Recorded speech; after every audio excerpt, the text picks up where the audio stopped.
पुढच्या बातमीकडे वळूया। बारामतीत आज शरद पवार आणि अजित पवार अशा दोन्ही राष्ट्रवादी काँग्रेसच्या स्वतंत्र सांगता प्रचार सभा होत आहेत।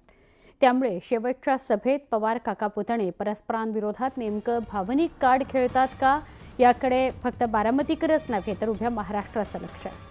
थोड्याच वेळात शरद पवारांची सभा सुरू होतीये। सभेला रेवती सुळे, शर्मिला पवार, प्रतिभा पवार आणि त्यांच्या बहिणी उपस्थित आहेत।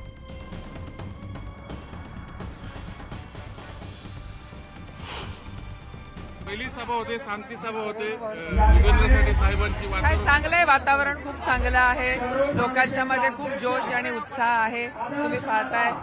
आता बघू काल ज्या पद्धतीनं काकींना अडवलं गेलं टेक्सटाईल पार्क, आज आता चांगला आनंदाचा दिवस आहे सगळ्यांसाठी, तर आपण त्या गोष्टींवर न बोललेलंच बरं। साधारण किती लीड येईल? चांगलं आहे, झालं जसं लोकसभेला झालं तसं विधानसभेलाही होणार। बोलू आपण नंतर। पण काही लोक म्हणतात विधानसभेला दादा येणार, अजित दादा येणार, पण आपण म्हणतो युगेंद्र दादा, नेमकं कुठले दादा कळत नाही, कन्फ्युज आहे थोडं। मला पण नाही माहिती, काय मला नाही माहिती, थोडे रिस्क घ्या। शर्मिला ताई यांनी सांगितलं की साहेबांची पहिली सभा होते, त्यासाठी आम्ही सगळी तयारी करतो। बारामतीमधली थेट दृश्य आपण बघतोय। शरद पवारांची थोड्याच वेळामध्ये सभा सुरू होईल। शरद पवार हे युगेंद्र पवारांकरता प्रचार सभा घेत आहेत। ही सांगता सभा आहे आणि आजच बारामतीत शड्डू ठोकलाय अजित पवारांनी सुद्धा। अजित पवारांची सुद्धा सभा आहे। आता मागच्या 5-6 दिवसांमध्ये बारामतीत कसं नाट्यमय वातावरण होतं, घडामोडी घडल्या, आरोप प्रत्यारोप झाले, हे सगळं अख्ख्या महाराष्ट्रानं पाहिलंच आहे।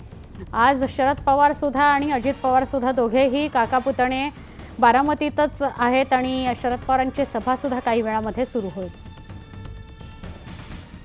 त्यामुळे शरद पवार काय म्हणतात, काही भावनिक मुद्दे उपस्थित करतात का, बारामतीकरांना शरद पवार आणि दुसरीकडे अजित पवार कशी साथ घालतात हे बघणं महत्त्वाचं आहे।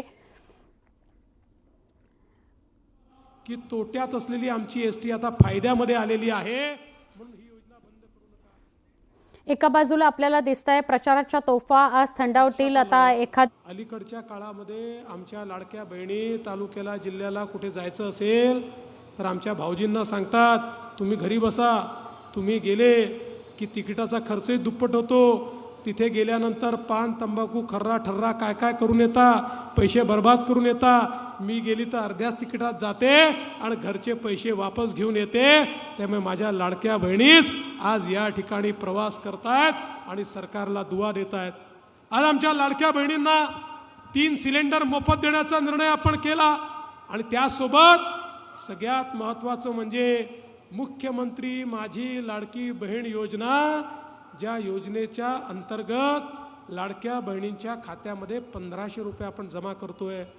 जेव्हा योजना घोषित केली, हे काँग्रेसवाले, तुतारीवाले, उबाठावाले हे सगळे आमची गंमत करायचे, हे तर होणारच नाही, हे तर जमणारच नाही, हा तर जुमलाच आहे। त्यांच्या नाकावर टिचून 2.5 कोटी बहिणींच्या खात्यामध्ये नोव्हेंबरपर्यंतचे पैसे आम्ही टाकून दिले।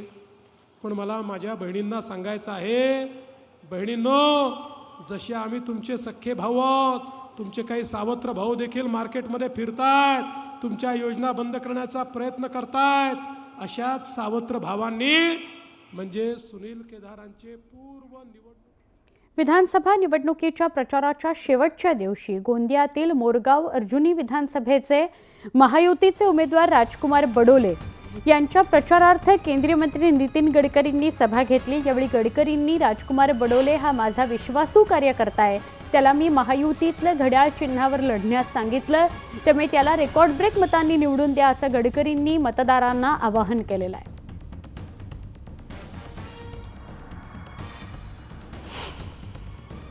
पटेल यांनी या सडक अर्जुनी या ठिकाणी येऊन अर्जुनी मोरगाव विधानसभा क्षेत्रासाठी जो प्रचार केला आणि यासाठी लोकांचा प्रचंड प्रतिसाद बघता नक्की या ठिकाणी महायुतीचा उमेदवार म्हणून मला जास्तीत जास्त लोक आशीर्वाद देतील आणि मोठ्या याच्यानं आम्ही फरकाने ही निवडणूक या ठिकाणी जिंकू असा आत्मविश्वास मला या ठिकाणी वाटतोय। हात जोडून तुम्हाला सगळ्यांना विनंती करतो, ते विजयी होणार आहेत, त्यात माझ्या मनात संशय नाही. पण सगळ्या उमेदवाराचं डिपॉझिट जप्त करून महाराष्ट्राच्या पूर्ण निवडणुकामध्ये रेकॉर्ड ब्रेक मार्जिनने आपण बडोले साहेबांना विजयी करा. घड्याळाच्या चिन्हाची बटन दाबा आणि या पूर्ण मतदारसंघाचा विकास केल्याशिवाय ते राहणार नाही. कारण त्यांच्याबरोबर मी आणि प्रफुल्लभाई आहे, आमच्या दोघांची गॅरंटी त्यांच्या मागे. अजित पवारांच्या राष्ट्रवादी काँग्रेसनं उमेदवार छगन भुजबळ यांनी प्रचाराच्या शेवटच्या दिवशी रॅली काढली, शक्ती प्रदर्शन केलंय.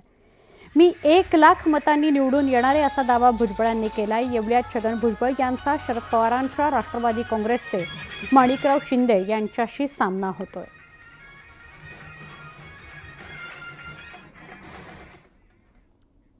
छोटासा ब्रेक घेऊ. तुम्ही बघताय महाराष्ट्राचा महासंग्राम.